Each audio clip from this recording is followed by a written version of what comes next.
आज दुपारी 4 वाजताच्या नोंदीनुसार राधानगरी धरण 99.50% भरलंय.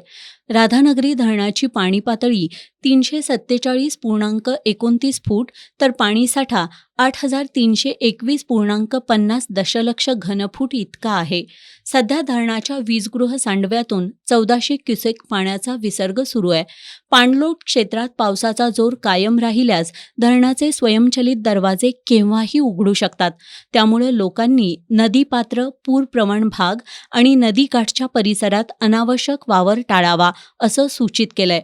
तहसीलदार अनिता देशमुख यांनी जारी केलेल्या इशारा नोटीसमध्ये नदीकाठच्या नागरिकांनी जनावरं, शेतीची अवजारं आणि इतर मौल्यवान साहित्य सुरक्षित ठिकाणी हलवावं तसंच नदीकाठच्या भागात जाणं टाळावं असं आवाहन केलंय. ग्रामस्थांनी अफवांवर विश्वास न ठेवता महसूल आणि पाटबंधारे विभागाकडून वेळोवेळी दिल्या जाणाऱ्या अधिकृत सूचनांचं पालन करून सुरक्षिततेला सर्वोच्च प्राधान्य द्यावं असं आवाहन प्रशासनाकडून करण्यात आलंय.